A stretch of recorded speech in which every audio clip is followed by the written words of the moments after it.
La basilique de la Vierge des Désemparés se distingue comme le sanctuaire de la Vierge des Désemparés, patronne de Valence et l'ancien royaume de Valence, Valencia maintenant. Dit la dignité basilicale grâce au bref pontifical signé par sa sainteté Pie XII le 21 avril 1948. Deux de ces portes donnant sur la place, et une troisième donne le passage qui sépare la basilique de la cathédrale, unie à la fois par un arc supérieur.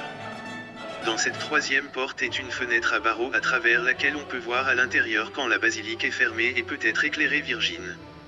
Fouille à la Almoina indique que la zone où la basilique se trouve correspond au forum romain de la ville de Valence. En fait, plusieurs blocs de la façade principale de la basilique sont des pierres tombales et des inscriptions de l'époque romaine. La présence de l'image de la Vierge, selon divers auteurs, date de 1414, son auteur enveloppé dans la légende de la construction d'Angélique. Au début, sa configuration allongée disposée sur les cercueils des exécutés, disponible tandis qu'un petit oreiller avançait la tête. Ce qui a fait le montant arrangé, vous l'avez vu avec son signe de tête caractéristique, en l'appelant Geperudeta signifiant bossu. Au début, il était vénéré de la Vierge dans la chapelle de l'hôpital général.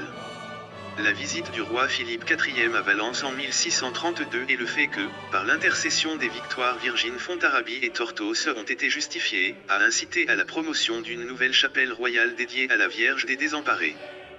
De même, il a été attribué à la Vierge des Désemparés avoir intercédé pendant la peste de 1647 dans la guérison du vice-roi comte de Orepèze, convaincre ainsi le propre vice-roi de la nécessité de fournir l'image d'une résidence digne.